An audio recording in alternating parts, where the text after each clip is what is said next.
You know what I'm making the film about? No. About anti-Semitism. Anti-Semitism, what does that mean? It means when people hate the Jewish people.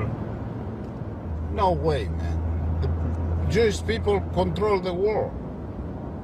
Yeah? Of course.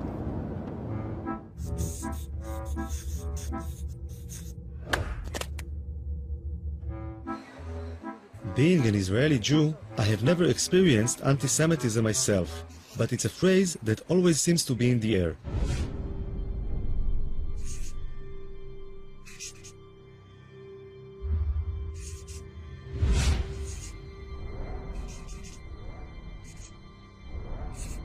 Three words seem to appear over and over again: Holocaust, Nazi, anti-Semitism. Living in a country that was founded to give the Jewish people a safe place to live in, I found this really disturbing. So I decided I wanted to learn more about the subject. Ladies and gentlemen, this is Abe Foxman, the head and face of the Anti-Defamation League. I have been lucky to have survived by miracle the Shoah. Very nice, very good. The ADL is the biggest organization in the world fighting anti-Semitism, with a budget of over $70 million a year. Abe Foxman has become the symbol of the fight against anti-Semitism in the world today. I thought he might be able to open some doors for me. So I asked him to help me out with my film. Abe Foxman was very welcoming. I think he liked the idea of an Israeli filmmaker taking an interest in anti-Semitism, and he agreed to give me unprecedented access to his organization, which has its headquarters in Manhattan. He's doing a film, which I still don't understand what it is, but we said yes, yes, and yes. You're on the record. Got it. Okay? I'll be good. Okay? He's not going to hurt us. Great. On the other hand, he's a good journalist, okay? I'll take He care of wants to get, good stuff. Foxman introduced me to some of the senior staff at the headquarters. You can talk to him, too. Would you say the ADL is like the biggest Jewish organization dealing with anti-Semitism? Oh, yes, yes. In the world. Yeah, there's no question about that.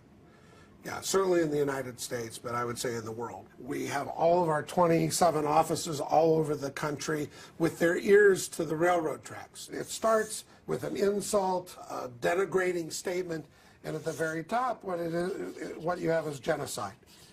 And in between is every bad thing that can happen to somebody. This is my grandmother. She's over 90 years old, and she lives in Jerusalem. I decided to tell her about the film I am making. אני ישראלי, כן? אני אף פעם לא הרגשתי מה זה אנטישמיות. אז אני שואל מה זה בעצם, אני בא ומנסה להבין מה זה. נו, אז עכשיו אתה יודע מה זה? אני לומד. אתה לומד. זו הסבתא שלך יפהפייה, זו אני. Her family emigrated from Russia in the 19th century because of the strong Zionist ideology. The first Zionists came to Israel, or Palestine as it was then, because they thought it was the only solution to anti-Semitism. אנחנו ציונים נלהבים. אנחנו לא נחליף את המדינה ולא נחליף את העם בשום פנים ואופן. לכן כשמדברים על דברים כאלה זה פוגע. זה מרגיז. איזה דברים? על יהודים, על אנטישמים, על הדברים כאלה. אבל הם אומרים שיש שם הרבה אנטישמים. איפה שמה? אז למה הם לא באים אם יש אנטישמים? אם יש אנטישמים, למה הם לא באים? עד שירגו אותם. מה? אז למה באמת הם לא באים? למה הם לא באים? הם אוהבים כסף, יהודי אוהב כסף. יהודי זה רמאי. יהודי זה רמאי. והוא עושה שם כסף, למה לא לבוא פה ולעבוד, אם הוא יכול לעשות שם כסף בלי לעבוד? למה לא? שם הם לא עובדים? הם לא עובדים, זה שאני אומרת. שם יש להם כסף בלי לעבוד, פה אם יעבדו, יצטרכו לעבוד. איך יש להם כסף בלי לעבוד? איך יש להם כסף בלי לעבוד?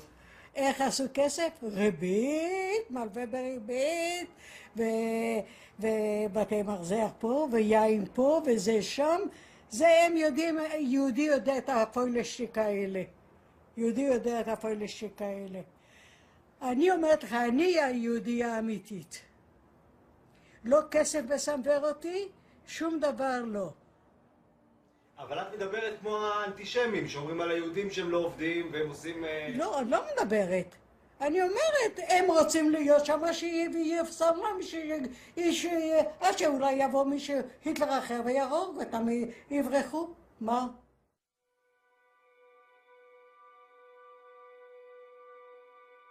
Tens of thousands of Israeli high school students fly to Poland each year to learn firsthand about the Holocaust, the worst genocide in human history, and the most terrible result of anti-Semitism.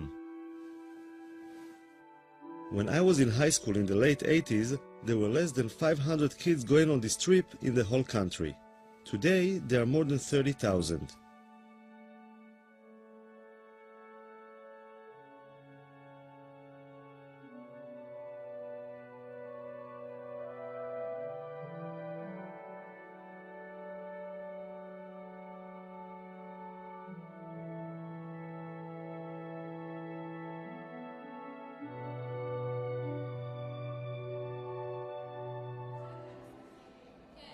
I decided to join them on their journey and their initial preparation, which takes place in Yad Vashem.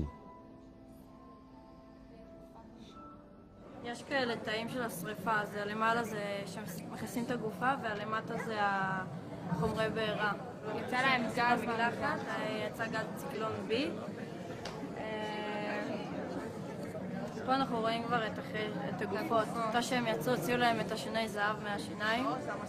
ורוב מי שעשה את זה היו יהודים ששמו אותם בתוך המשרפות, את הגופות.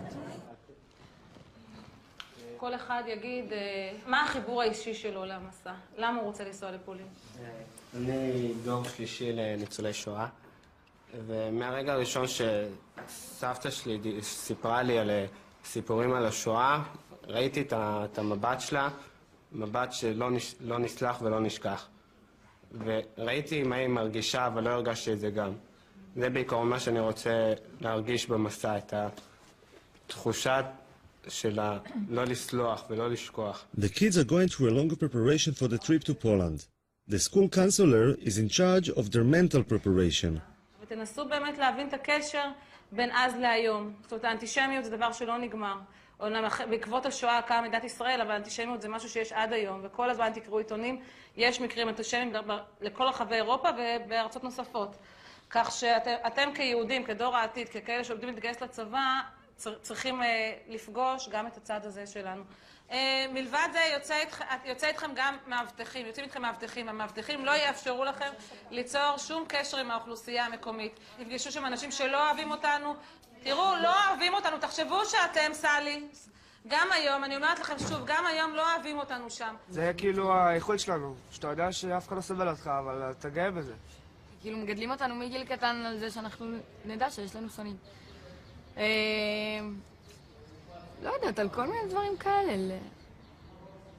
ובעצם כשהילד יודע שיש לו שונאים,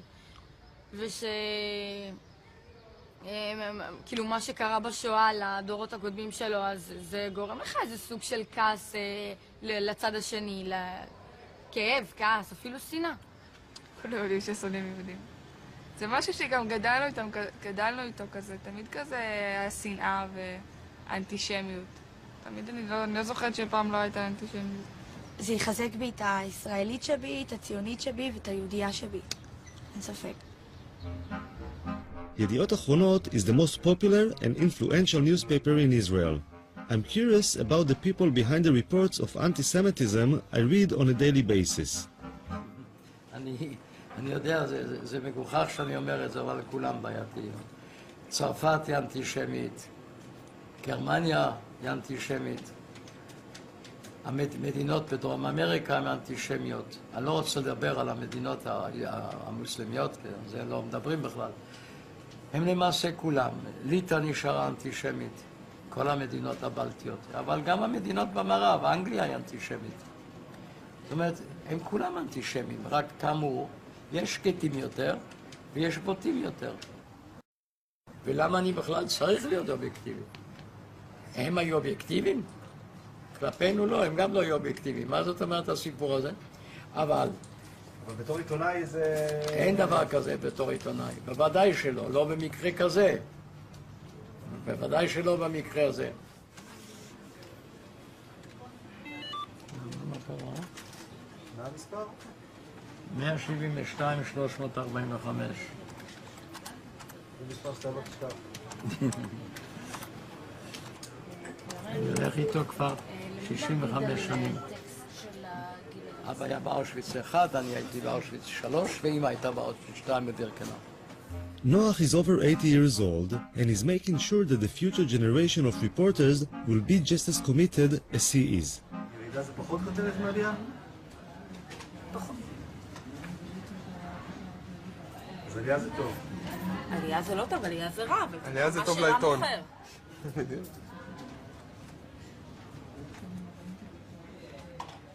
והנתון הזה מי סיפק אותו? זה הגיע מסקר של הליגה נגד השמצה בארצות הברית. בהחלט שווה לתת לזה מקום די נרחב בעיתון. The headline in the Israeli paper was quite worrying. I wanted to see how the Anti-Defamation League actually fights anti-Semitism. Where the hell is he? Where is everybody? Where's the secretary? Thank you. They're going to come in. Thank you. Hello. Hello. Have a seat and say hello. Introduce yourself. Joel Levy. Hello, Yoav. Yoav, very nice to meet you. Let me give you a card. Thank you. Okay. No? You don't have to button your... Why not? The working session. Okay, so it's working. So the reason I'm asked to sit with both of you is what looks like a spike in anti-Semitic and racist activities or manifestations. Now, New York seems to be at the center, or at least getting the attention. Where do you see it? How do you see it? Well, I've had a lot of meetings with the police department and last week with the mayor to talk about this. There is a wave. There's no question about it. I don't know if it's attached to the time of the year, maybe attached to the presidential election. I'm not quite sure why we're saying it here. Do you have enough resources to deal with all this stuff? No. We're flooded every day with these things all over the country. It's a very big problem. According to the ADL reports from the last couple of years, the average number of anti-Semitic incidents in the US is around 1,500 a year. I'm hoping Joel Levy can help me find a case I'll be able to follow. What I'd like to do is to follow a case. I understand, yeah. You know, every film needs like a drive. And once we have like a case that we can follow, so that would be great. We're going over the fresh data collected over the last couple of weeks to see if there's anything I will be able to film. We have received in the last week or so someone who employment case, someone who wasn't able to take days off for the holiday, someone who is a school teacher and wanted days off for Shavuot, someone who is a nursing student and had some issues with taking time off as well as with taking time off. We also got a phone call from someone who was complaining about a website that had anti-Semitic remarks on it. Mm-hmm. Someone who was complaining about an article in the newspaper who they thought had anti-Semitic undertones. And I mean, that seems to be the roundup. And that's what we've had in the last 2 weeks. 2 weeks. Those are the kinds of incidents that we've had recently. 5 in 2 weeks. So there's no way to predict. There wasn't anything suitable from the last 2 weeks. So Joel Levy tries to help me to find a case. What they're looking for is an incident that they might be able, and they will do all the contact work, but an incident they might be able to follow, to actually see something that has happened, to go to the site, to talk to people there, to show what has happened, the impact on them, how we interact with all of that, and so on. Assemblyman Hickind has a lot of Jewish voters in Brooklyn, and he suggested a case for me. You know, I had a very interesting case just last week. A woman went to a funeral in not too far from here, thousands of people, and she heard a police officer on the phone say something to someone else, something very derogatory about the Jew something to somebody. This woman was at the funeral, she heard this. She was so upset, she wrote me a letter, I could show you the letter, and she called me. Yeah. Okay. Is this the only letter? Yeah. Okay. You want me to read part of it to you? Actually, you could look at it. I overheard a very disturbing conversation that a policeman had on his cell phone. I heard him say very loudly, I wasn't even standing close to him, quote, "I'm just finishing this Jewish shit." Sorry for using this kind of language, but this is the exact quote. I was so offended by the vulgar language, which is never appropriate, etc. And she goes on. I made it that the police officer called the woman. He apologized on the telephone. Hicken thought it was a good case, but the police wouldn't let the officer go on camera, and the Jewish woman seemed to be satisfied that the policeman had apologized. I realized that it might take some time to find a suitable case to film, and the kids had just finished their preparations, so I had to join them and fly to Poland.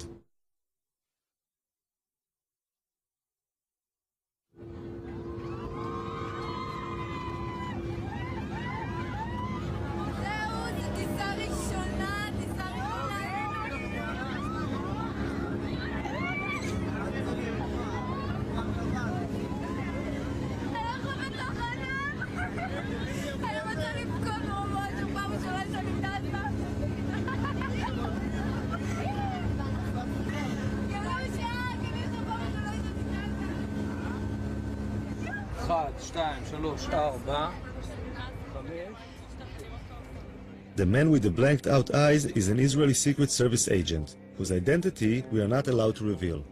במידה ועכשיו קורה איזה מצב ששומעים איזשהו פיצוץ, לא משנה כרגע מה שאני מבקש דבר ראשון, כולם לשבת או לשכב אפילו במעברים כמה שיותר מהר, בסדר?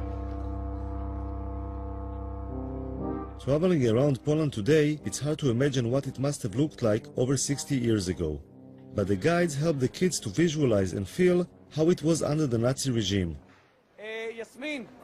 יסמין, את תהיי מבחינתנו המודל של אמא של דנקה, את תיכנסי מתחת למדרגות שם ליד העצים ואנחנו נצלם אותך. הייתה ילדה בשם דנקה שהייתה גרה כאן, אוקיי? והגרמנים היו זורקים פה את היהודים מהחלון.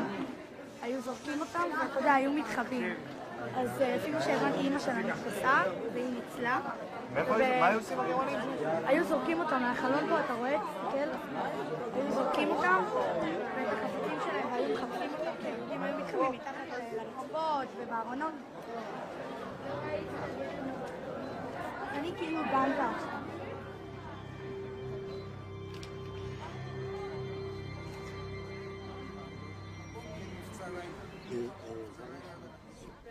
בגטו לובלין. גטו יהודי בעיר לובלין. Izrael? No to mów po Izraelu, a nie tam gadasz jak po chińsku. Ja myślałem, że z Chin jesteście. Kto gada? Izraelczanie? Pytam się skąd, a dopiero jak powiedziałem z Izraela, no to powiedziała, że tak. English? הוא מדבר רעות על ישראל, הוא אמר שאנחנו כלבים. הבנתי. בואי כבר, מה את מדברת עם אחד כזה? רוני. למה התחלת לך לדבר? רוני.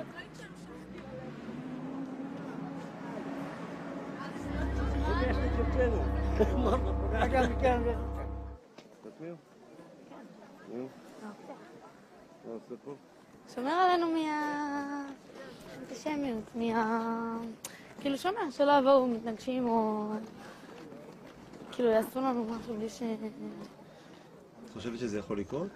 כן, זה יכול. הרגע, היום בבוקר היינו 3 אנשים מבוגרים יחסית, שרק שמעו שאנחנו מישראל ודפקו לי פרצופים ואמרו שאנחנו קופים וחמורים ועוד שנייה כאילו היה מכות שם. הם לא אמרו שום דבר כזה. לא? לא? הם כן. לא?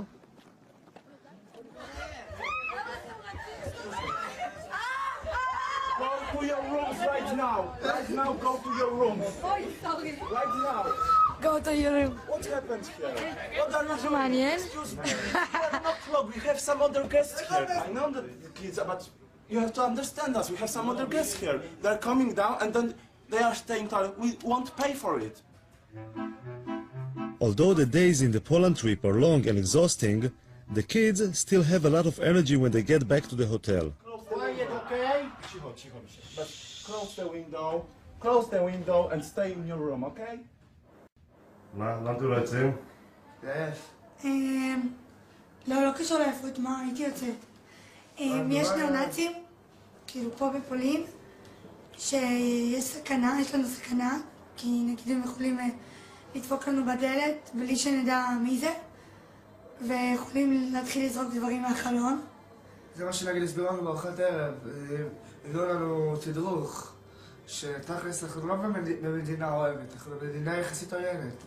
נגיד אם יגלו איפה אנחנו עשינו לנו פה הפגנות בחוץ, או אבנים זרקו עלינו, ונגיד לפני שבועיים נכנסו לי פה שיכורים כאילו ניאו-נאצים, התחילו לדפוק פה בדלתות וחיפשו יהודים. ככה כאילו הסבירו לנו אתמול בארוחת ערב. מי הסביר? השב"כ, תשמע, הוא דפוק, אנחנו אוכלים בסבבה, פתאום הוא בא, יש לי כמה דברים בשיא העדינות. אתה רואה כזה, אחד כזה, אשכנזי חמוד כזה, פתאום מתחיל לדבר איתך על ניאו-נאצים וזה, כולם היו בשוק, לא יכולים לסיים את האוכל. סך הכל בשביל הביטחון שלנו, אז כאילו, אסור לנו לצאת, ישר אחרי ארוחת ערב אנחנו צריכים להיכנס לחדרים. למה? כי הם אנטישמים. הם לא הכי אוהבים אותנו. בדיוק. עכשיו אנחנו נכנסים לשדה תעופה, אתה קולט שם חיילים, הולכים כמו במשטר הנאצי. חיילים הולכים לך כזה ישר, יש להם כזה פרצוף כזה רע כזה. אלה שדפקו לנו את הדרכונים שלנו, נראה כמו קציני אס-אס. As the kids were facing anti-Semitism in Poland, or at least feeling that they were, a case was reported in Brooklyn that seemed suitable for the film.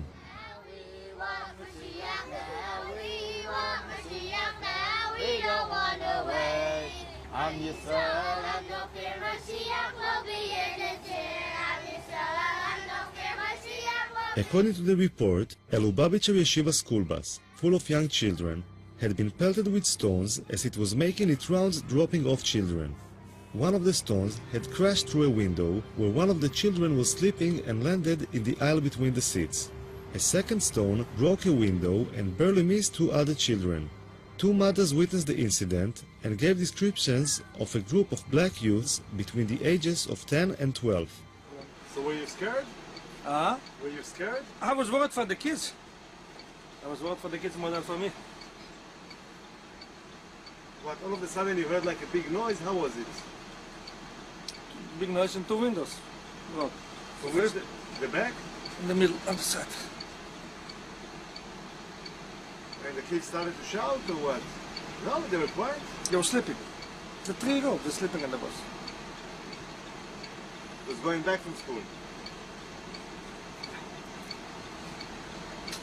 Crazy, huh?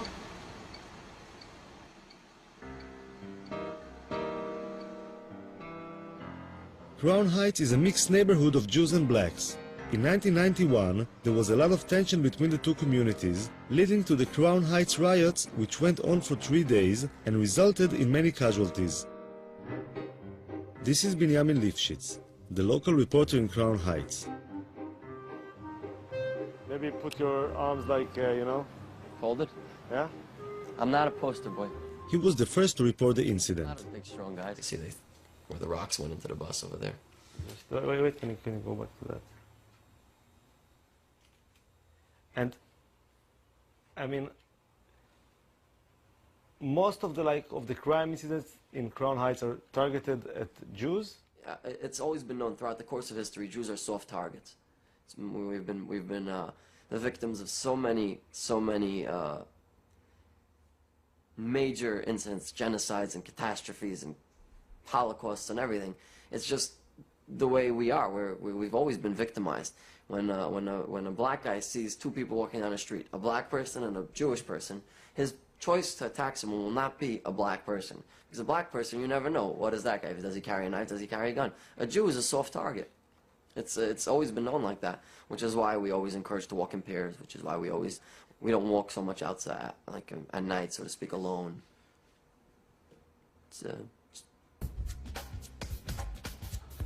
I thought I should speak with some of the blacks in the neighborhood to see what they feel about anti-Semitism. I mean, like, today we interviewed this guy, and he told us if there's gonna be like a Jewish guy and a black guy walking in the street, and you know somebody wants to rob, they would go for the Jewish guy because like he's an easier target. Actually, no, he's wrong. They would actually go for the black guy because you go for a Jewish guy, you get more time. Like the lawyers, the judges will actually give us more time if we rob someone of another race. They're going to classify it as a hate crime. Blacks rob each other because you get less time. So it's like a practical thing, right? Yeah, it's a lot of wisdom behind it. And honestly speaking, like, if you wanted to rob a Jewish person, like, why would you rob a Jewish person? Like, you don't never see them with nothing that would make you want to rob them. Like, yeah, especially them up there. They basic, simple. They don't have nothing. And most people like, how could you target out a Jew person like when all of them dress the same? Like, everybody dressed the same. They all look the same. So, and I lived around here 35 years. I have never seen a Jewish person get robbed in this neighborhood. Never. But there are kind of incidents between blacks and Jews, right? There are some issues. Well, it ain't really issues. It's like favoritism. They get treated better. Yeah, like the police will treat them better. Yes, they do. If I'm arguing with a Jew, the cops gonna come to me. They're not gonna bother them. They're gonna think I'm the aggressor. They're not gonna think they're the aggressor because they already have like a perception that Jews are more holier than black people. Let me tell you something, another thing, you know. They are supposed to be the chosen ones, but they be in a welfare office, in a Section 8 office. They the first one to get any kind of bargain deal on anything. They're the first ones to get any kind of discount, or they know the system very well, okay? A lot of times they have all this money coming in the household, but somehow they always figure out a way to manage getting Section 8 or public assistance. Whatever services is available, trust me, the Jewish people are the first ones to find out about it. They're the first ones to utilize it. Actually, they're part of the mind control system that they use through television and the media. The higher ups. That right there is in a book called The Elders of the Protocols of Zion. That was in like 1898. They was talking about how the Jews will use TV and media and propaganda to control the world and take over the world. So little things like that just, oh man. Who wrote that book? It was a Russian who wrote that book too. Elders, whoever's watching this, Elders of the Protocol of Zion, read it. It gives you an idea, the blueprint to take over the world. It is. They're implementing it right now. It's actually, when you read it, they say it's false. But when you read it, you see everything coming to light. The Protocols of the Elders of Zion describes how a group of all Jews sit around the table plotting conspiracies to take over the world. But that's considered to be like a really anti-Semitic book, you know. It is anti-Semitic to a certain. It's really not anti-Semitic. It's not anti-Semitic. It's like people keep saying things and they really don't know what they're talking about. If somebody's telling the truth, if somebody's telling the truth about something, why does it have to be anti-Semitic? Because it's not in the Jewish people's favor. It's not anti-Semitic. It's just somebody being honest. Facts is what it is. Bottom line. No, but just to put things straight, like this book, the books of the elderly of Zion. That was actually, they said it was written by a Jew, actually. So it's really not anti-Semitic. But this book was like kind of a fraud, you know? Yeah, they said it's a fraud. There wasn't such a thing, you know, it's like a bunch of people sitting together running the world, you know? This is kind of bullshit, But you you know? said that's bullshit? He says that is not true. No. This is like a false book. That's not bullshit. As far as like a bunch of people sitting together running the world. The United Nations is a bunch of people sitting together running the world. So how could you say that's bullshit? No, it's different, you know, because... All right, so... Exactly, there's no difference. You said some like pretty harsh stuff about like, you know, Jewish people and stuff like that. No. Hold on, you gotta listen what let me finish. I mean, like, so maybe when they like see you guys on the streets and they feel like afraid or they feel tension, there is something, you know, like... That goes to what I was telling you before. They don't know us. They never took time to get to know us. She was telling you that they separate themselves from us. They don't want to know us. So when you don't want to get to know someone, you would never... You're trying to manipulate the conversation. No, I'm just asking. No, because we told you we have no problem with them. Hold on. First of all, why wouldn't we be afraid of them also? There's a misunderstanding and there's a lack of communication. How do we know that we're safe amongst them? I mean, Talking with them made me realize that living in a mixed community can create a lot of tension that can be easily inflamed. I went to talk about the situation with Rabbi Hecht, one of the leaders of the Jewish community and Commissioner for Human Rights. Even the attack on the school bus, not every time when somebody calls somebody with a name that you're a Jewish so-and-so or you're black so-and-so, does that mean that I am a racist in heart or an anti-Semite anti-Semite in heart, or that I'm doing it only because of anti-Semitism. If 5 crimes happen, 5 blacks against 5 Jews, it has to be anti-Semitism. Why? Listen, even if the reason why I hit that Jewish kid is because I knew that he's not going to fight back, or the white woman in this neighborhood who's a Jewish woman, I stole her pocketbook because I know it's going to be easy prey. That's not called anti-Semitism. Now, again, you want to put it into some category and lock the guy up for a longer period of time because he saw a weak woman that he grabbed it. But again, I think we have gone a little too far. Many of the anti-Semitic incidents reported by the ADL happen to Orthodox Jews, since they are the easiest to spot. So I was pretty surprised by Rabbi Hecht's response. Let me tell you guys, I am suspicious when a guy makes a living from a particular situation. So if there's a particular film crew that make a living from blood, that's right, I'm suspicious every time they show blood. If a guy is created only because of anti-Semitism, I'm nervous about his reports. Are they accurate? He has to create a problem because he needs a job. So you're saying, like, I mean, the ADL is not like a credible organization, or? I really can't pass judgment on other organizations, so we'll leave it that way. I'll be politically correct. But listen, clearly the ADL has been responsible in certain areas to flare up things as much as they've helped. Of course, having said that, now I'm on the ADL's blacklist now, so Mr. Foxman is not going to come to my home for dinner. But what should I tell you?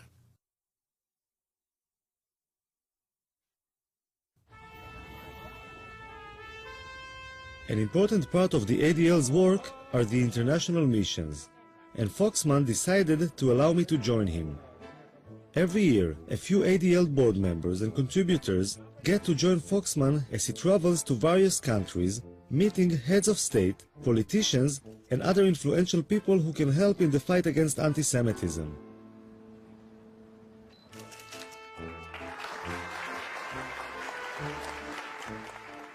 It's like an organized tour, but apart from visiting museums and other tourist attractions, the chosen ADL members get to join Foxman in taking an active part in the struggle against anti-Semitism.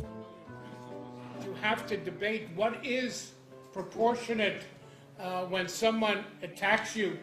You are serious people, and you're here for serious business, and you're going to see the Holy Father, and everything the ADL does is serious business. The police escort along the way made me realize I was traveling with some pretty important people. I'm seeing the Pope tomorrow. Rodi Friday. Oh. Yeah. Good job. Mark Antonio.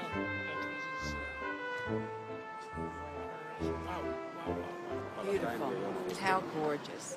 I'm curious about how Mr. Foxman gets to meet all these important people. Why would all these ambassadors, politicians, and heads of state take the time to meet him? It's their perception of the power of the Jewish community, which is one of those sides of the anti-Semitism. It's a very thin line, you know. They believe we are more powerful than we are. I've always said Jews are not as powerful as the Jews think we are, nor as powerful as our enemies think we are. We're somewhere in between. But they do believe, to some extent, that we can make a difference in Washington, and we're not going to convince them otherwise. So how do you fight this sinister, conspiratorial view of Jews without using it? Look, when the United Nations comes to its General Assembly, we meet with 40 heads of state, foreign ministers. Why? I think I got it. It's like a poker game in which Foxman bluffs the other side into thinking the Jews have more influence and power in Washington than they really have.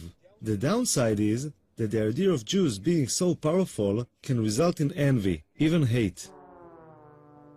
Foxman has a very close relationship with the Israeli government.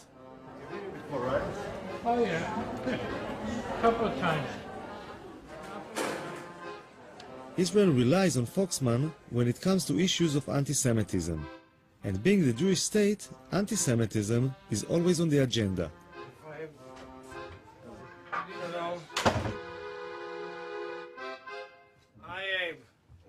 I wanted to ask you, since we met last, about the issue of Venezuela, because I heard voices kind of saying it's not so bad, and Latin America is not so bad, but I'm not convinced. And the question You have is, good reason not to be convinced. You have good reason. It is getting worse. Why? And little by little, as long as oil money works. I'm told that by our experts, it's the only, except for Iran, it's the only government-propagated anti-Semitism today around the world. It's a Formally, right. This is First quite scary. within the country and then outside. So are you pressing it anyway? We've talked to Jesse Jackson, who has a relationship, but it's not for camera, but there are other plans. We'll talk about it in a minute. So we have a very beautiful view from here. The first example of what Foxman is talking about was a meeting with a special advisor to the Ukrainian President Yushchenko. The Ukrainian government would like to distance itself from the embrace of the Russians and strengthen its ties with the West, most especially the United States. They believe that the Jews can become their allies in the US Congress. We come to celebrate your democracy, but we also come with mixed feelings. The history of the Jewish people in this country is primarily one of tragedy. We would like to see a more active, a more aggressive approach to dealing with issues of anti-Semitism. It took a long... Foxman is concerned about the Ukrainian government's comparison of the famine in the Ukraine before World War II with the Holocaust. The one thing that you need to be sensitive about is not to link it with the Holocaust.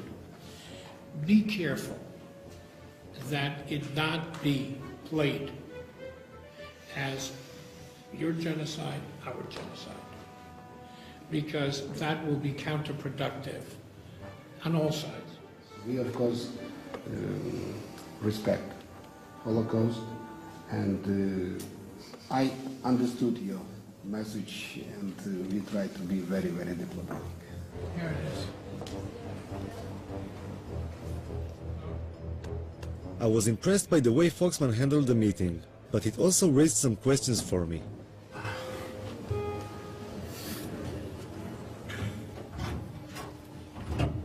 She was kind of pushing him a little bit, huh? He was kind of what? Pushing him. Yes, of course. It's always like that?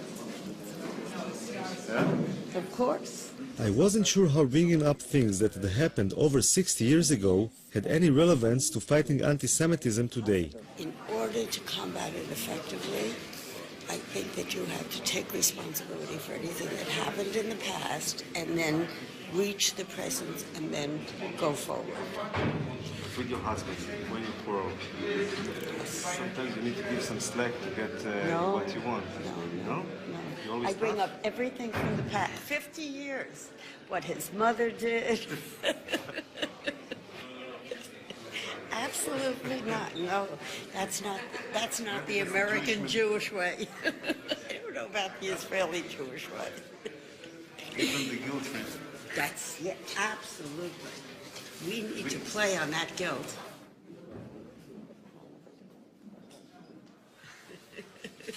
I asked when you're having a quarrel, whether she give you some slack sometimes to, to make up, and she said no. I'm always wrong, and she's always right. But wait a minute, do I ever forget anything in the past? Never. Suzanne will tell me 20 years ago what I did wrong. If we have an argument now, but, 20 years you did this. I said, but Suzanne, it was 20 years. Wait a minute, but do you know why? Because he has not stood up and taken responsibility for that behavior. The guilt trip she's giving you, does it help? No. So maybe the guilt trip we're giving them is not the right solution. Maybe we should, give them some slack and say, okay, let's be friends. Not forget the past, but kind of be a little bit more, liberal. Moderate. Yeah.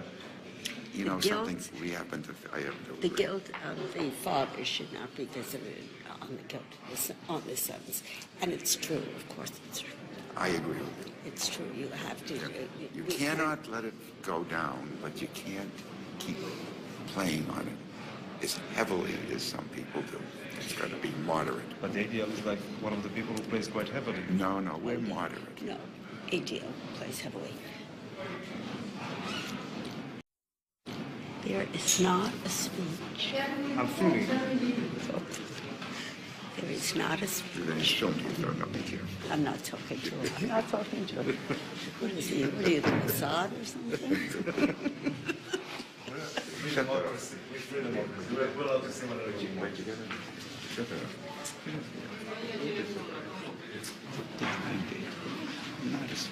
I was fortunate. Мои телефоны не забудьте ваши. I'm passionate, believe me. Not quite as much. But he doesn't represent all himself.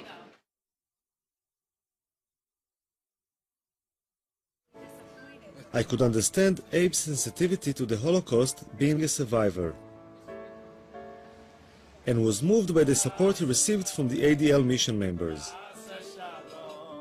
But the film I wanted to make is about anti-Semitism today, and I decided to explore on my own an incident I had read about in the papers. In Moscow, a man with a knife had entered the synagogue and had started stabbing people. The incident was recorded on the security cameras.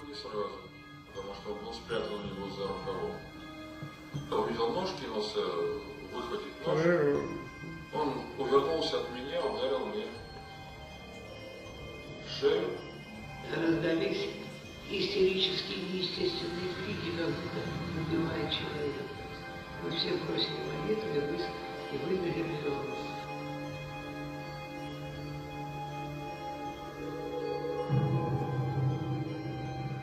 The stabbing was a shocking reminder of what anti-Semitism can be.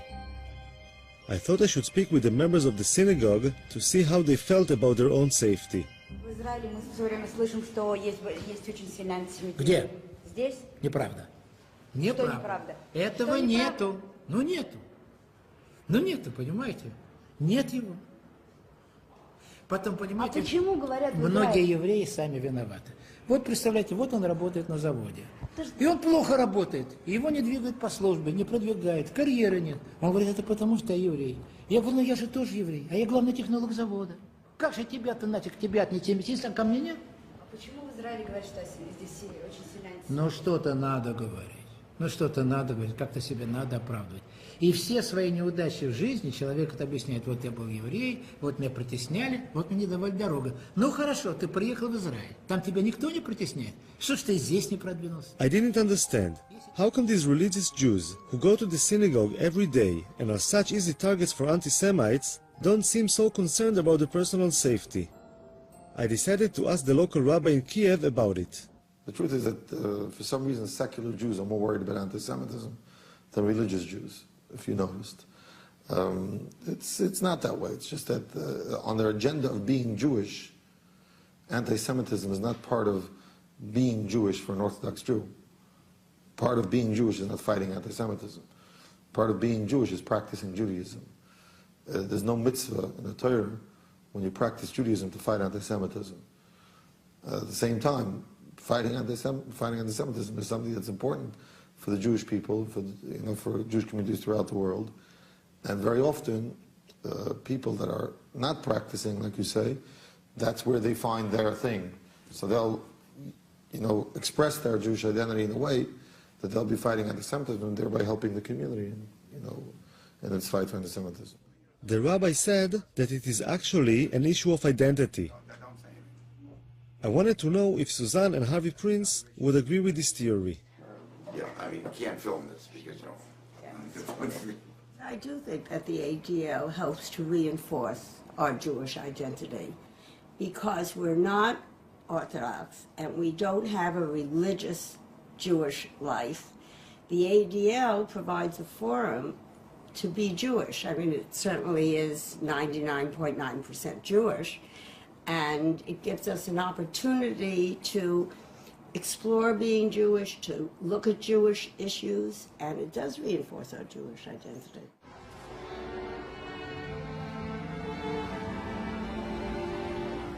Babi Yar, in the suburbs of Kiev, is a mass grave in which 33,771 Jews were shot after digging their own grave over the course of just 2 days in September 1941.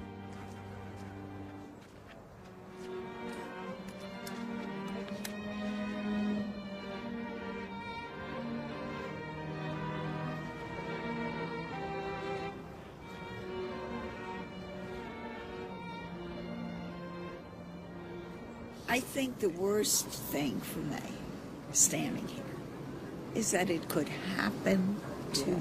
Oh, God. I agree. Yeah. I can see people being marched out of Kiev and shot. Marilyn, by some people who would decide that's the thing to do. That's right. Maybe they do it to gays. Maybe they do it to That's why we have to support Israel. whatever. Israel's our insurance policy.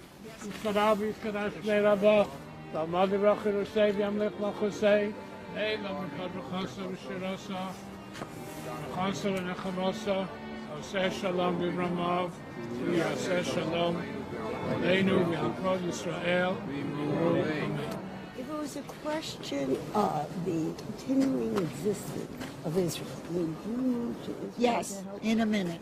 Good for you, I tend to say. In a minute. Because as far as I'm concerned, without Israel, there isn't a safe Jew in the world. That's the way I feel. I agree. I agree. So you have two people who immediately move to Israel if you have a problem. Right. If Israel needs, you have two people I right there. joined the army. They wouldn't take an old lady, but I would be there. I'd roll bandages. He's asking, I don't know. he's asking a question, the journalist. Does that mean that you're more loyal to Israel then? No, of course not. That's right. So how do you like coexist these two notions? How do I like what? How these two notions coexist? The fact that Easy. You love your children, you love your husband. You love your friends equally. Do you love your children more than you love your husband? Of course not. Sometimes. But you might die for your children before you would die for your husband. It's like the question then. You If might. you were in a life Israel is the road, husband or the kids?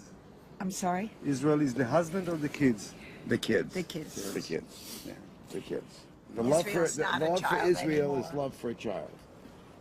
There's a love for a child that different than a love for a husband. There's nothing like really a love for a child. it's a much more protective. Right. No, it's a much more.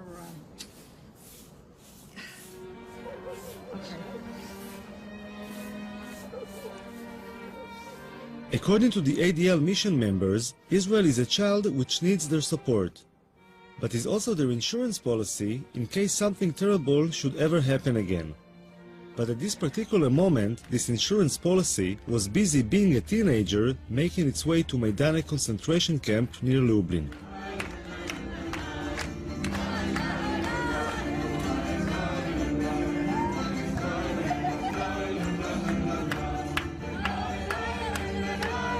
אני מדבר, תראי עיניים אליי, אני רוצה לראות את הרצינות דרך העיניים שלכם. אנחנו עוברים לשלב הבא של הרצינות, השלב הבא של תשומת הלב, אנחנו מגיעים למיידניק.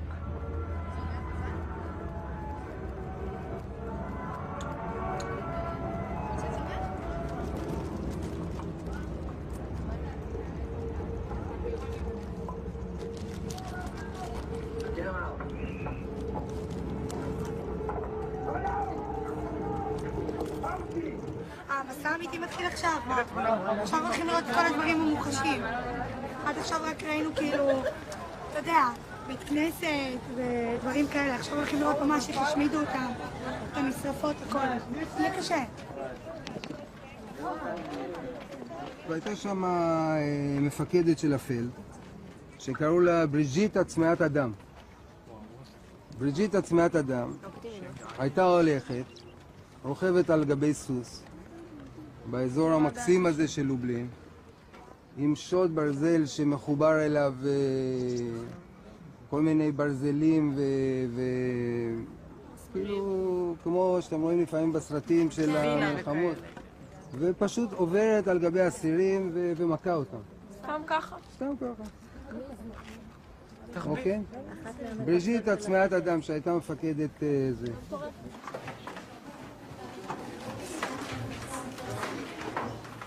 עכשיו, כמו שהסברתי קודם, שליש מהנרצחים פה נרצחו בגז, ושני שליש פחות או יותר נרצחו על ידי התת-תנאים שהם היו צריכים לחיות פה. לכו על זה. אז תיכנסי לסגור את הדלת.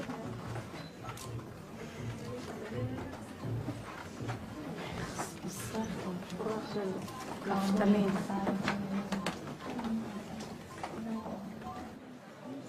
מה אתם מדברות? מאוכזבות. לעצמנו. למה? זהו, קצת קשה להכיר.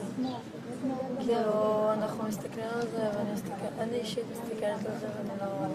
קשה לי להבין איפה אנחנו נמצאים, עדיין. זאת אומרת, רואים, אבל לא מפנימים. מאכזב, אתה חושב כאילו, מה, אתה פה עושה את הטעות, אתה אין לך רגישות או משהו. אתה מרגיש כאילו אתה מזלזל בדבר, זה ממש לא ככה. This was my first time in Majdanek as well, and I could relate to the way the kids felt. The horrors were almost impossible to digest. But the kids just couldn't accept the fact that they wouldn't become emotional after all the preparation they'd been through. אני חושבת שאם מוצאים מדריך למסע כזה, אז הוא אמור לדעת, לרגש ולדעת מה היה כאן. אני חושבת לא יודעת, אני לא מספיק בזה. אני לא מספיק ממצא את עצמי במסע. את לא צריכה, אבל את לא. אני רק ההתחלה, אוקיי. קחי את הזמן שלך, את לא צריכה להרגיש רע עם עצמך שאת לא מצטמרת כל הזמן. אני מרגישה רע עם עצמי שאני מרגישה שאני לא ממצא את עצמי. לא, אבל אני אומר עוד פעם, את חובה עכשיו להביא דברים, תני לעצמך את הזמן, זה מה שאני מבקש, לא יותר מזה.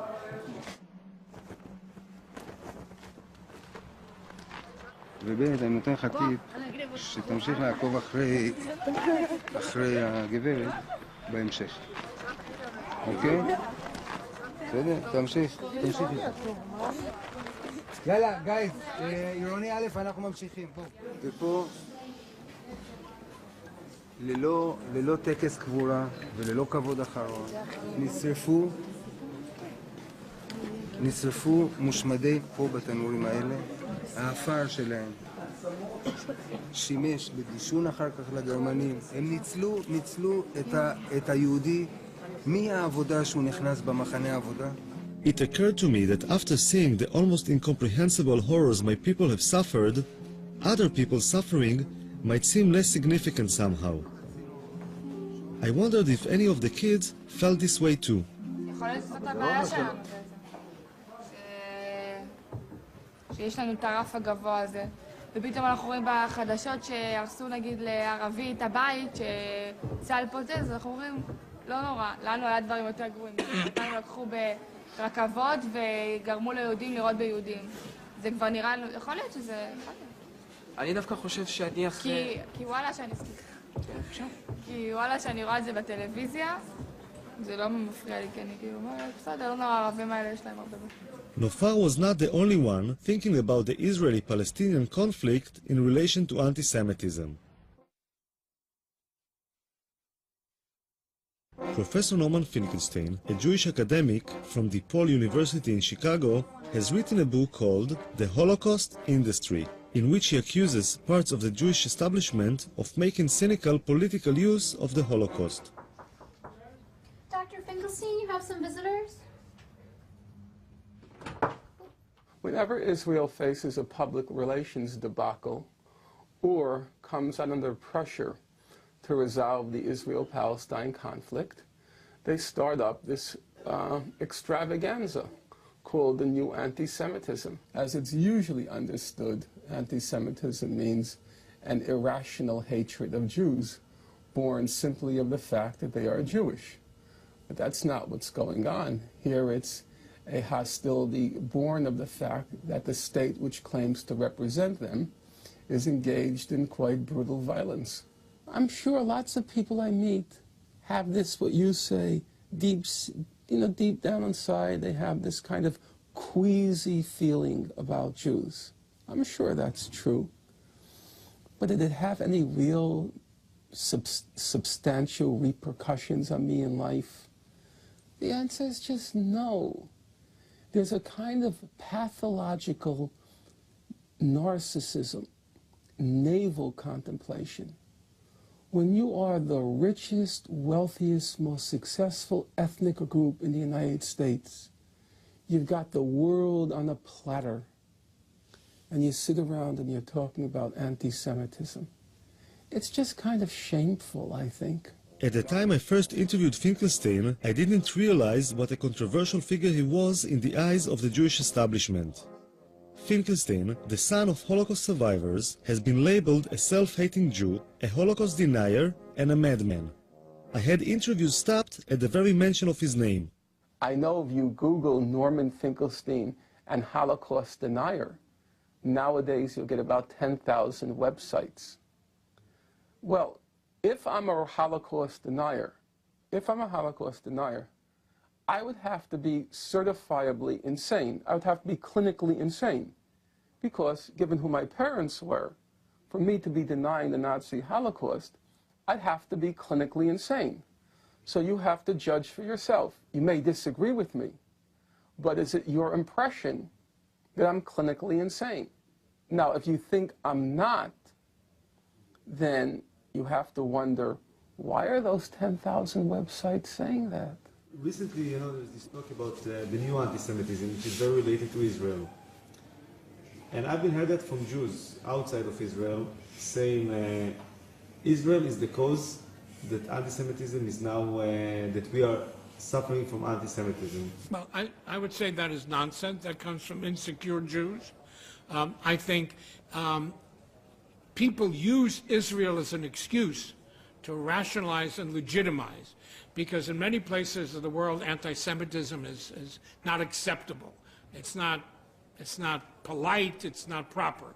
But if you can camouflage it, if you can find a platform of a news event, of a political discourse, then you use it. And we find every time there is conflict in the Middle East between Israel and somebody else, the level of anti-Semitism spikes. Why?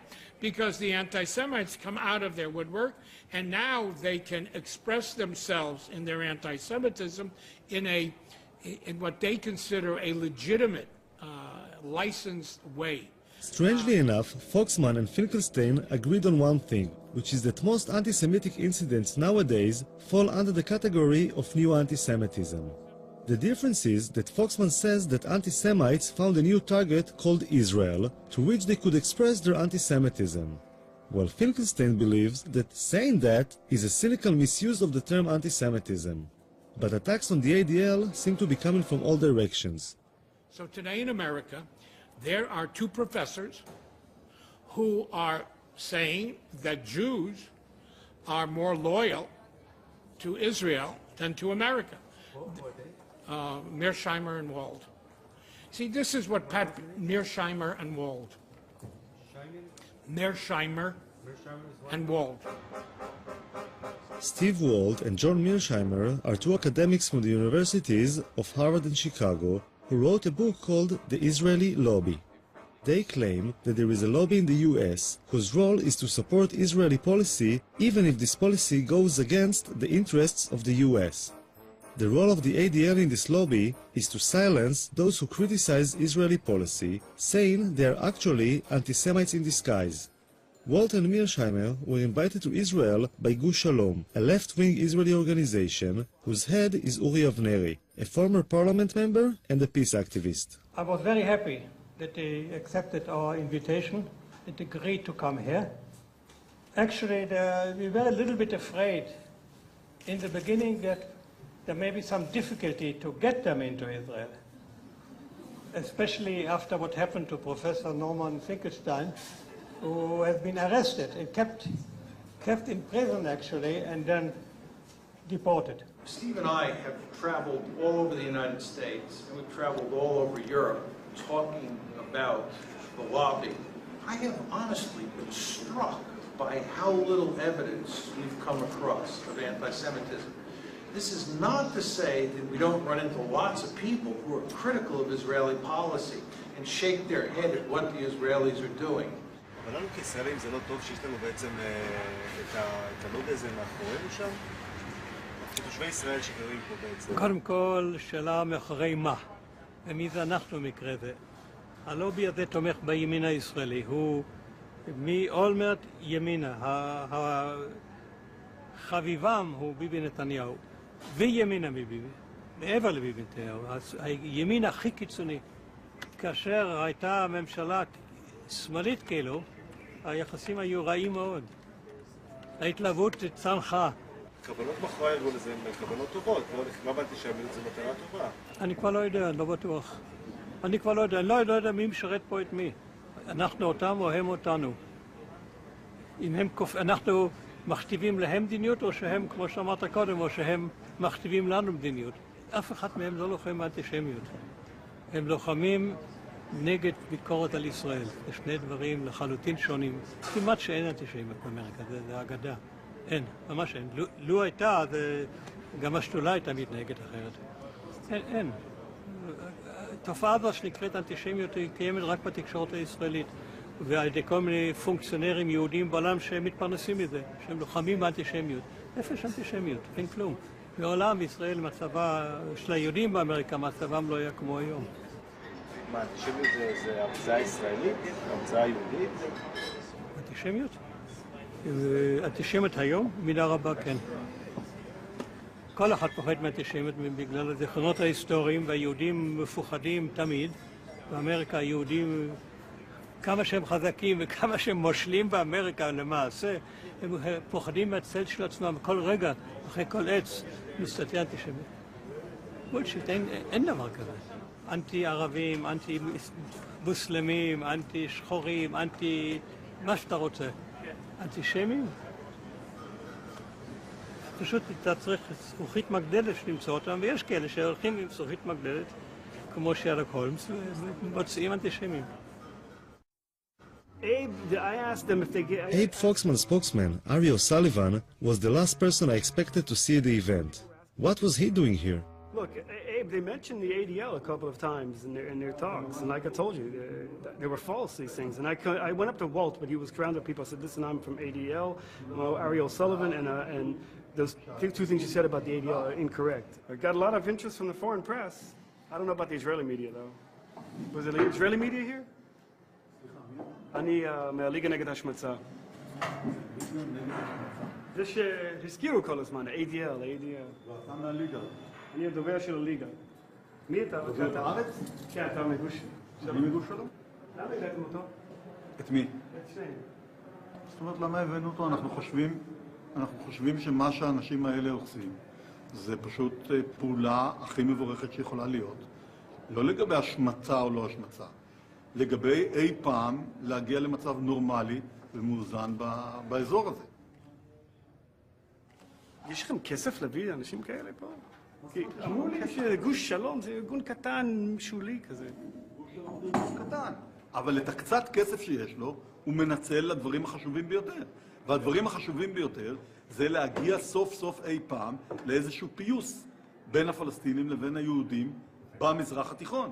והדרך היחידה לעשות את זה, זה לגרום שהמדיניות של מי שתומך בישראל, לא משנה מה היא עושה, שהמדיניות הזאת תתחיל להיות קצת יותר נורמלית. זה לא מקרה שהאנשים האלה הוציאו ספר שכל העולם רעש ורגש בגללו. I don't know if the whole world was shaken by Walter Mearsheimer's book, but the Jewish establishment certainly was. Why do two such established, credentialed, respected academics engage in such a shoddy piece of work on what subject? At the annual ADL convention, the Israeli lobby book was the center of attention.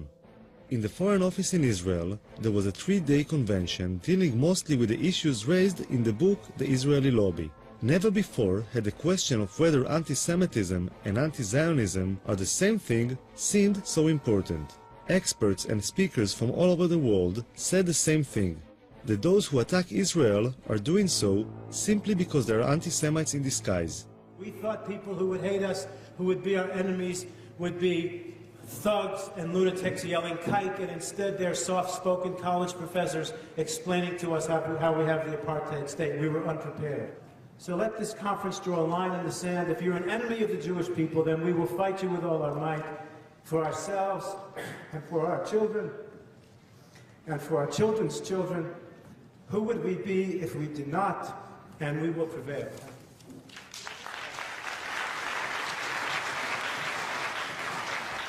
After 3 days, something happened which was more or less the equivalent of a bomb being thrown into the room. If you came down from space, you would think, having looked at this conference, that there was absolutely no problem in the West Bank or in Gaza.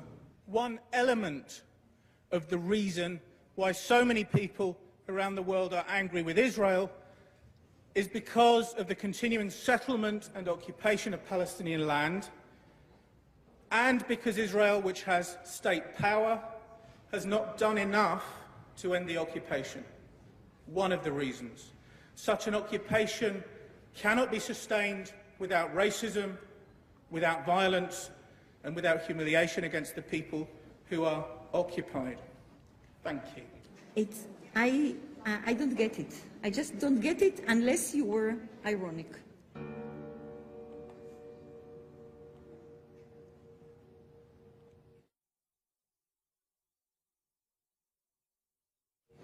David, yes. we appreciate your work. We invited you to speak. Yes. But what you did today was a kind of preaching about looking for human rights that we don't have. This is more or less what you said. There are problems with human rights in the we territory. don't say It's that. insinuative. What do you say? No, Not I only choose that. to say something which has not yet been said by everybody. Just it's for very the simple. provocation? Not for the provocation, because Palestine was not mentioned It was in this mentioned conference. all Not over. once, maybe by guilt. It was mentioned It was mentioned yesterday as over. Palestine is the All anti-nation.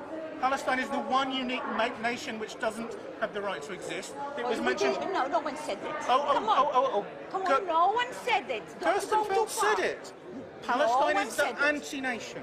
What do you think that means? And where do you think that terminology comes from, the anti-nation?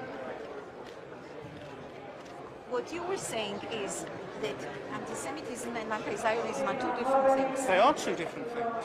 Sometimes they are the same thing. And it's kind of ironic, really, that I was seen by some people as a sort of wild-eyed radical, because where I come from, I'm denounced as a right-wing, neocon, Israeli-supporting, anti-Palestinian racist. What does it say about this conference then? Well, it says about this conference that there were some hard right-wingers there. There you go. Nobody in this conference was balanced, not one. I don't think so. Speaking with David Hirsch made me realize that it is very difficult to represent any other approach in the Jewish world.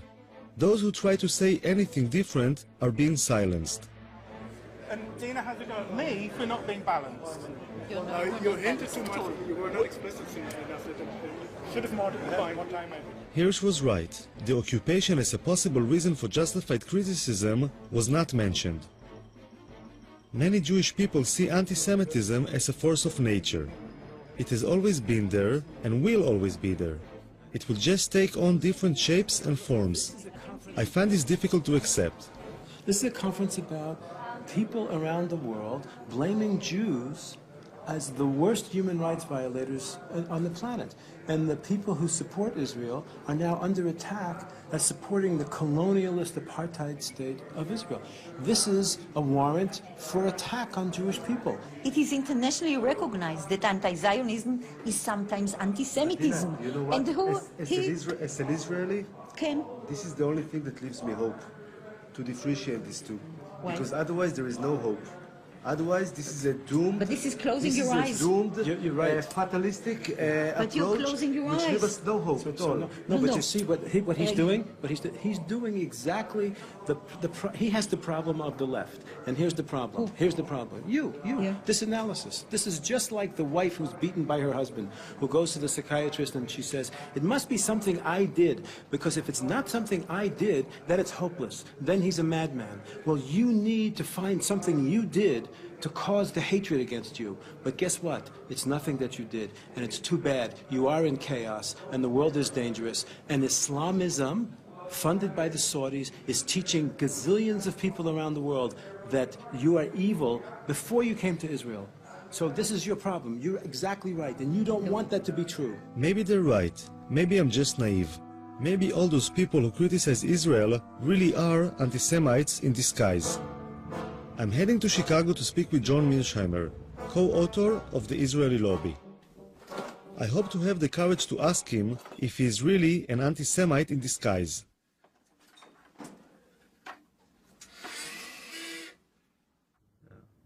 But did you kind of took a few minutes to question yourself when you've been blamed as being anti-Semite? Did you try to think about it between yourself and yourself, I don't know if you have this expression, within yourself, did you take some moment to think maybe some of it was influenced by something which is, could be interpreted as anti-Semitism? No, because I'm not anti-Semitic, and I never had any doubt that I wasn't anti-Semitic, and I just didn't see any need to do this. My arguments are not in any way, shape, or form hostile to Jews or hostile to the State of Israel. And in fact, Steve Walt and I go to great lengths in the books to make in the book and in the article to make the case that we think the lobby's policies are not in Israel's interest or in America's interest. And we believe that the policies that we're pushing and the arguments that we're making are better for Israel and better for the United States. Now, one can disagree with that, but those arguments that we're making are not anti-Semitic, and we're not anti-Semites. Of course, it's almost impossible to prove that you're not an anti-Semite, which is one reason that this charge is so effective. And how does one say, I'm not anti-Semitic, and convince people who say you are? My best friend is Right, that's what you end up saying, that my best friends are Jews. And some of my best friends are Jews, and of course this is not a very convincing argument. In fact, it's an argument that's almost guaranteed to lose. There's no question that anti-Semitism has been a poisonous and potent phenomenon over time. And there's no question that someone like Abe Foxman, who grew up as an infant and a young boy in Europe during the Holocaust, is going to be affected by that history of anti-Semitism. They say that eventually it's bad for Israel as well, not only for the United States, but this policy eventually will be bad for Israel as well. But that's not their goddamn business. Who the hell asked them to decide what's good for you? Who are they? Who are they who come to a judgment what will provide safety and security for you? Keep in mind, that's not their business. Look, I have an obsession in this place with one thing, which we need to find a way. The latest battle Abe Foxman had taken upon himself against the anti-Semitic Polish dolls made me realize that his devotion to Israel is only part of the overall picture. Traditional Jew, I would say even stereotypic Jew, holding a bag of money and a zloty. It's a good luck charm to buy people if they go into a new house or business, because the Jews are so good with money.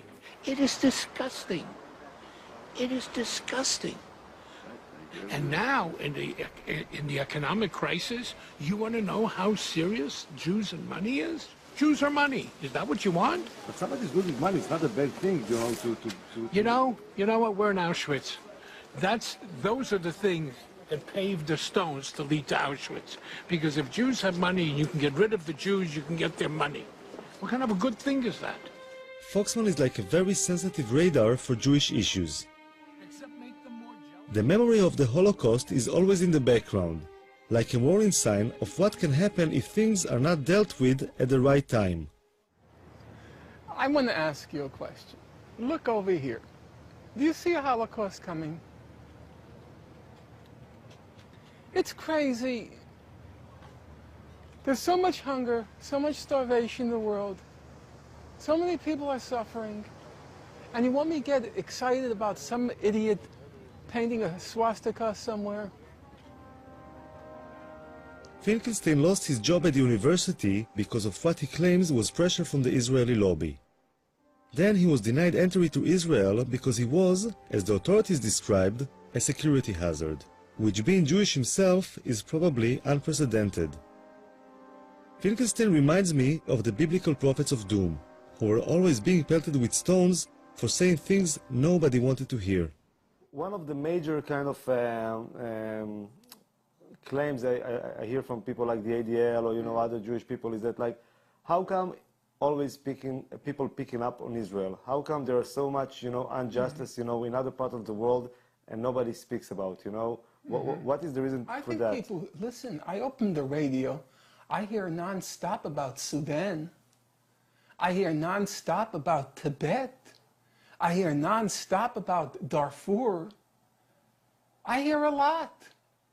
The only place I hear excuses made for is Israel.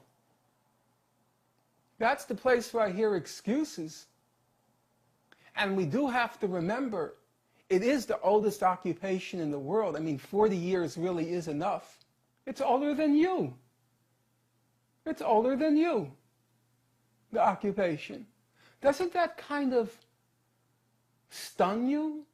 The irony is that the Nazi Holocaust has now become the main ideological weapon for launching wars of aggression. Every time you want to launch a war of aggression, drag in the Nazi Holocaust.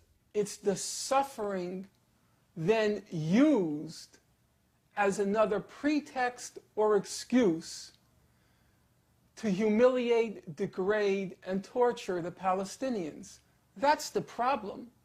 The suffering comes as a package. It then comes, here is the suffering, now we blow up your house. Here is the suffering, now we take your land. Here is the suffering, now we drop artillery shell or shoot artillery shells at your villages. It's a package deal with Israel and its American supporters.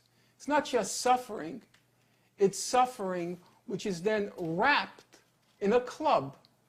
And the club is then used to break the skulls of the Palestinians. That's the problem. It's not being used to educate people. It's not being used to enlighten people. It's not being used to make people more moral. It can be. But it's not. I mean, it's not. That's the whole point. Of course it can be, but it isn't. It's the best thing that will ever happen to Israel if they get rid of these American Jews who are warmongers from Martha's Vineyard. And they're warmongers from the Hamptons. And they're warmongers from Beverly Hills. And they're warmongers from Miami. It's been a disaster for Israel. You know, it's the best thing if they can ever get rid of this American Jewry. It's a curse. For Finkelstein, Foxman is the main enemy. You see? That's why you're not going to get, like, people's attention, you know, for things like that. Some people laugh. You're comparing Foxman to Hitler, that's kind of... It's an insult to Hitler. Hitler at least didn't do it for money. Finkelstein took his own trauma as the son of Holocaust survivors to the opposite extreme. When I asked him if he had any sympathy for the Israeli victims as well as for the Palestinians, he compared Israeli casualties to the German casualties in World War II. You know, you're funny, I have to tell you, you're funny. Why You come from a society in which everyone calls everyone a Nazi, right? They called Rabin a Nazi, Ben-Gurion called Jabotinsky a Nazi, Jabotinsky called Ben-Gurion a Nazi, Begin called Ben-Gurion a Nazi. They all said, each of them said one is worse than Hitler. That's the whole language of your society. It's also the language I grew up with. You know, everything in my house, the food worse than Auschwitz, the clothes worse than that. That's the house you grow up in. And all of a sudden, you get so pious when they go like that. Your whole society is like that. Why was Rabin? You don't remember when they made Rabin with the SS before he was shot? And then you all of a sudden get so pious. I just think about, like, how people... Because of what? Because of Abe Foxman? We have to be pious with Abe Foxman? A hoodlum and a thug? I'm just trying to think how other people will perceive it, you know. For myself, you know, you can go and do it all day long, you know. I did it with you. You're an Israeli. Yeah, but it's on film, you know. It's on film, you know. Other people will see it afterwards. Then take it out. That's why you're an editor. No, that's obviously, you know, should stay in the film, you know. I'm That's fine. You think I care? You think I care?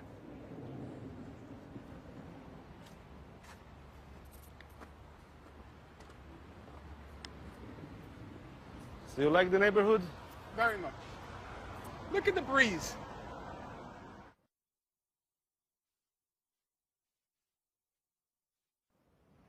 The last time I was with Foxman was in Auschwitz. The Israeli army sends its officers on a Poland trip similar to the one the kids are going through. This year, for the first time ever, an ADL mission became an integral part of the Israeli Defense Force mission. Marching next to Foxman is the Deputy Chief of Staff, the second in command of the Israeli army. On Foxman's left is the Israeli ambassador to Poland.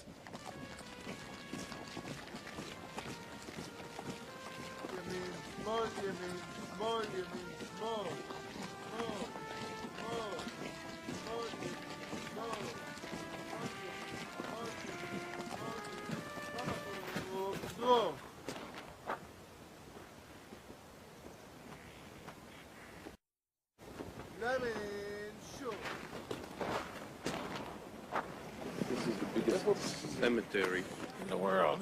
In the world. Poland? It's not the Jewish cemetery, but it's the biggest cemetery ever. 1.5 million Jews. But they're 3 million. Yeah, but this place was worse.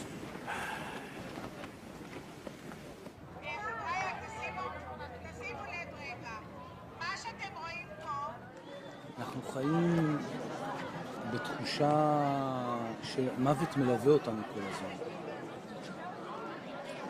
והאם התחושה הזאת היא טובה או לא, אני לא יודע. כלומר, כל הזמן עוטפת מעלינו, ופה אתה רואה את זה בעוד שהפכו את זה לתעשייה. תעשיית המוות. הגרמנים התחילו עם זה, ואנחנו היום מנציחים את התעשייה הזאת. אתמול אני חשבתי הרבה האם אנחנו, ואמרתי לך את זה בערב, בשיחה. האם מצעד החיים הזה זה דבר טוב או רע, כל המפעל הזה? אנחנו מנציחים את המוות, ואנחנו בכך לא הופכים לעם נורמלי.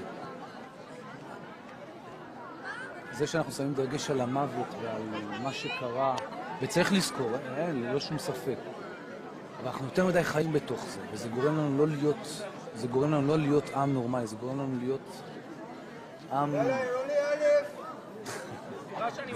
זה גורם לנו להיות... כבר נרצחו 20 וכמה חבר'ה, פולנים, כאן בחצר הזאת, אז אל תשבו על האנדרטה בבקשה.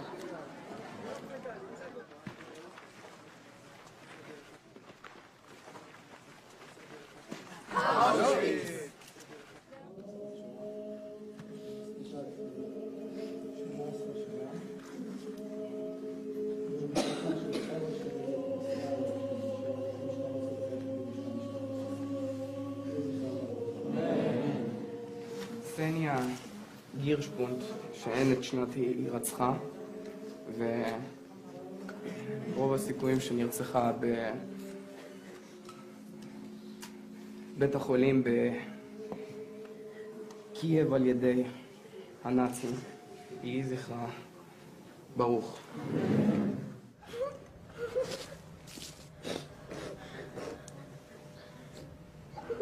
היו הרבה מזוודות, שעל כל מזוודה רשום שם.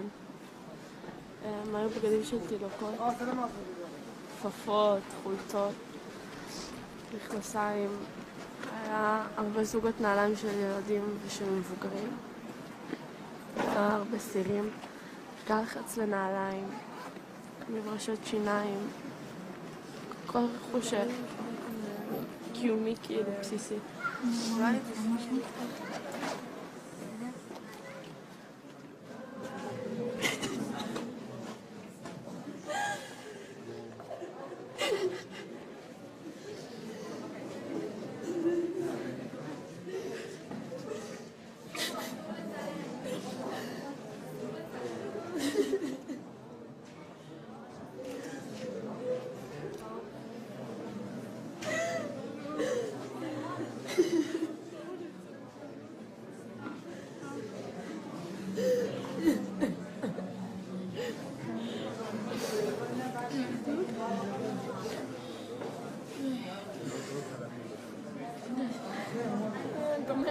די, אבל מה היה לנו?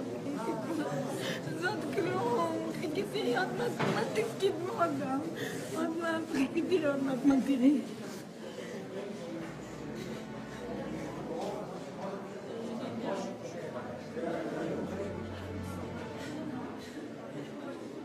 זה עכשיו זה שרוצחים אותך בגלל הלאום שלי, זהו, סתם בגלל הלאום שלי, שאתה לא עשיתי כלום. שאתה לא עשיתי כלום.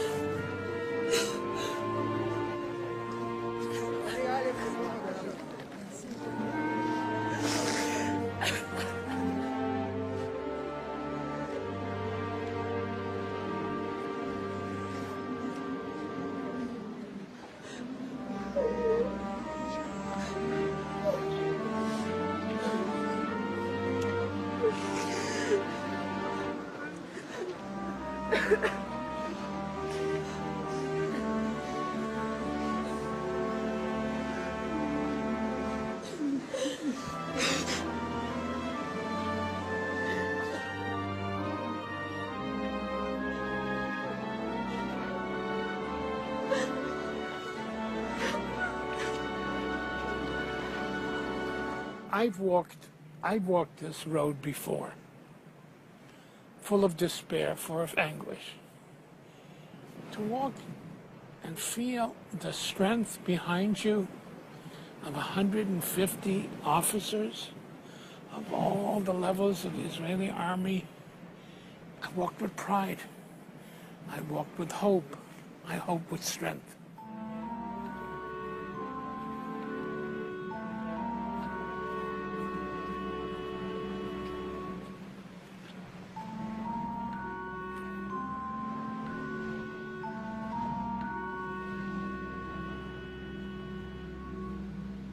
כאילו כשאתה רואה את זה, אתה אומר לעצמך, וואי, בא לי לרצוח את כל מי שעולה לזה.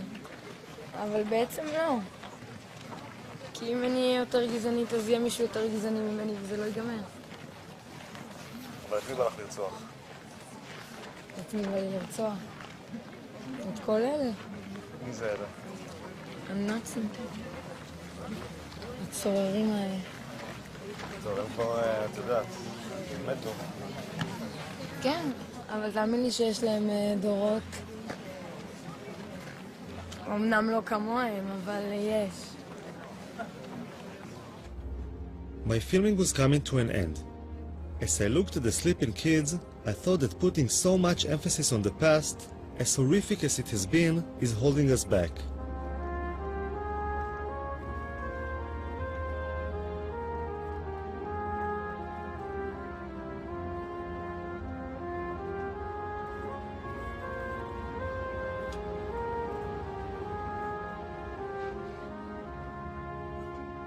Maybe it's about time to live in the present and look to the future.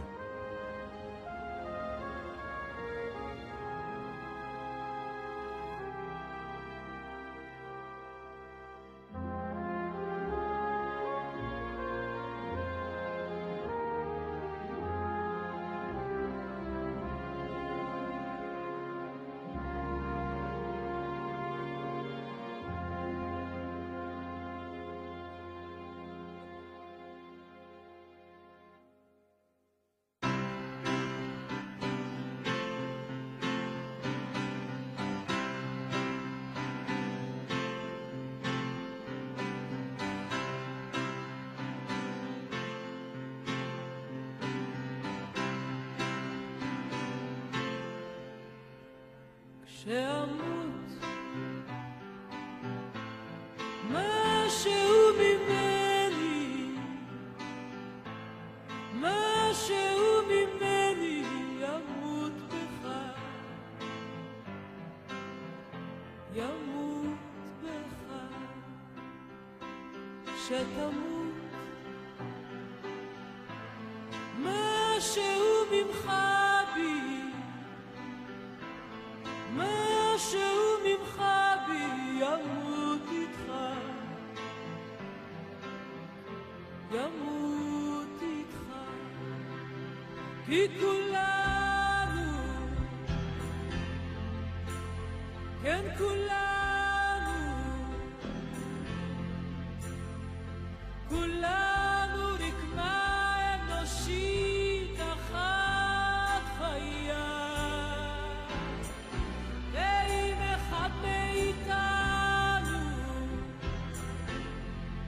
הולך מעימנו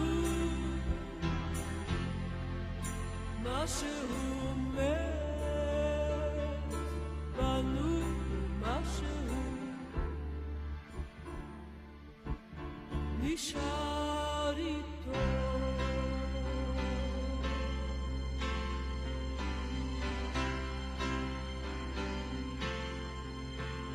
אם נדע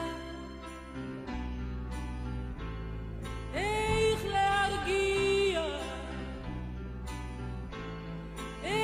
להרגיע את האיבה אם רק